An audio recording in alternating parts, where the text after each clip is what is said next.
కల్వకుంట్ల కవిత ఎందుకు దీక్ష చేస్తున్నారంటూ ప్రశ్నించారు ప్రభుత్వ విప్ ఆది శ్రీనివాస్. ఏ హోదాలో దీక్ష చేస్తున్నారంటూ అడిగారు.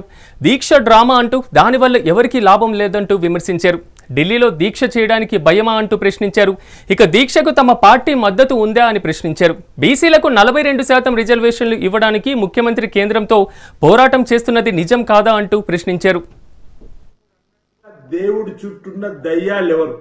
ఎందుకు ఈ అంశంలో ఈ దీక్ష డ్రామాలని అడుగుతా ఉన్నా. ఇంతకుముందు అనేక సందర్భాల్లో మా బీసీలకు సంబంధించిన నాయకత్వాన్ని కూడా మీరే ఐజాక్ చేస్తున్నారని చెప్పండి అనేక సందర్భాల్లో అన్నటువంటి పరిస్థితి. అందుకే ఇప్పుడు మీరు ఏ హోదాలో చేస్తున్నారని చెప్పనేటువంటి మాటను ఈరోజు అడిగేటువంటి ప్రశ్న. ఈ దీక్ష ఏదో ఈ ధర్నా ఏదో మీ తండ్రి గారితో పాటు ఢిల్లీలో చేస్తే మా బీసీలకు ఏమైనా లాభం ఉంటుండే. ప్రతిపక్ష నేతగా ఉండి వారు ఎలాగో మా బీసీలకు మద్దతు ఇస్తలేరు. అసెంబ్లీలో బిల్లు ప్రవేశపెట్టినప్పుడు రాలేరు. మీ లేఖలు కూడా అన్నారు, తప్పు పట్టారు. మై డియర్ డాడీ అంటూ మీరు రాసిన లేఖలు కూడా బీసీలకు సంబంధించినటువంటి బిల్లులో సందర్భంగా మీరు మాట్లాడవలసి ఉన్నాయని చెప్పాలి. ఎస్సీ కేటగిరీస్ అంశాలు కూడా మీరు మాట్లాడాల్సి ఉందని చెప్పాలి.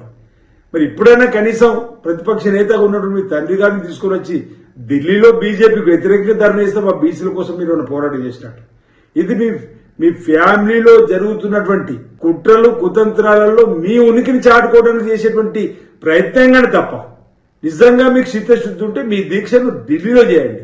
మా బీసీల పట్ల మీకు చిత్తశుద్ధి ఉంది. ఈరోజు మా ముఖ్యమంత్రి రేవంత్ రెడ్డి గారు మా బీసీలకు 42% రాజకీయ రిజర్వేషన్ ఇవ్వడానికి కాంగ్రెస్ పార్టీ బిల్లును ప్రవేశపెట్టి కేంద్రానికి పంపిన క్రమంలో మా చిత్తశుద్ధి బీసీలకు 42% రిజర్వేషన్ ఇవ్వాలని చెప్పని ఉంది అని మీరు అంటున్నారా లేదా? ఇది నిజమా కాదా ముందు చెప్పాలి. ఇంతకుముందు మీరు అన్నట్టుగా దేవుడి చుట్టూన్న దయ్యాలెవరు?